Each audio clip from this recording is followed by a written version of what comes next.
Yang pertama mazhab Imam Hanafi. Ini beliau tidak membuat mazhab. Yang membuat mazhab adalah murid-muridnya. Ya, beliau hanya penuntut ilmu, mengarang kitab, ya, menyampaikan fatwa, kemudian murid-muridnya membukukan dan menjadikan ini sebagai mazhab. Abu Hanifah An-Nu'man bin Sabit lahir 80 Hijriah, wafatnya 150 Hijriah. Imam Malik, nama aslinya Malik bin Anas Al-Asbahi, lahir 93 Hijriah. Ini banyak versi. Ada yang mengatakan 90, 93, 95. Tetapi yang lebih banyak ini 93. Wafat 179 Hijriah. Tuaan mana Pak Imam Hanafi sama Imam Maliki? Hah? Hanafi, ya. Imam Hanafi di Irak, Imam Maliki di Madinah. Karena Irak jauh dari tempat hadis, Imam Hanafi lebih mengandalkan logika, ya, lebih mengandalkan logika, pemikiran. Kalau Imam Maliki emang tempatnya tinggalnya di Madinah, di Mekah, di Madinah, beliau ahli hadis, begitu. Nah, adapun Imam Syafi'i, nama aslinya Muhammad bin Idris bin Abbad bin Usman bin Syafi'i. Ini Syafi'i nama beliau, nama bapak, nama kakek, apa nama buyut? Buyut.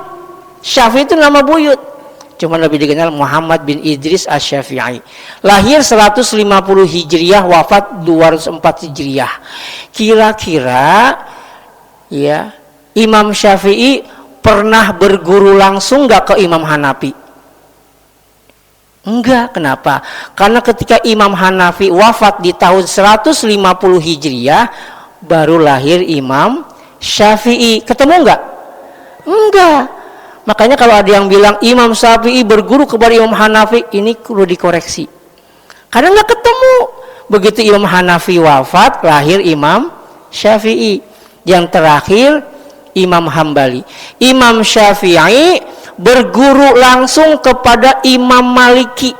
Jadi Imam Maliki ini gurunya Imam Syafi'i. Dan bukan satu, Imam Syafi'i punya ratusan guru. Ratusan guru, bahkan lebih. Ya. Begitu pula Imam Malik, ya. Nah, Imam Malik gurunya Imam Syafi'i. Imam Syafi'i gurunya Imam Hambali. Ya. Jadi mereka itu berkaitan. Nah, Imam Syafi'i berguru kepada muridnya Imam Hanafi. Ya. Jadi saling berkaitan. Dan empat-empatnya ini adalah mazhabnya Ahlus Sunnah wal Jamaah. Empat-empatnya. Ya. Dan enggak ada Imam Wahabi. Enggak ada. Ya. Ya, jangan ikut-ikutan, karena Wahabi itu hembusan yang dihembus oleh Syiah tanpa kita sadari. Hati-hati, kita jangan ikut-ikutan, Pak. Ya, yang bisa memecah persatuan ukhuwah Islamnya. Udah, biarin mereka aja. Nah, ini ada kaitan. Imam Hambali ini namanya Imam Ahmad bin Muhammad bin Hambal. Inilah beliau ahli fikih, ahli hadis. Kalau kita sering nemuin hadis riwayat Imam Ahmad, ya ini Imam Ahmad bin Hambal yang kita kenal dengan Hambali.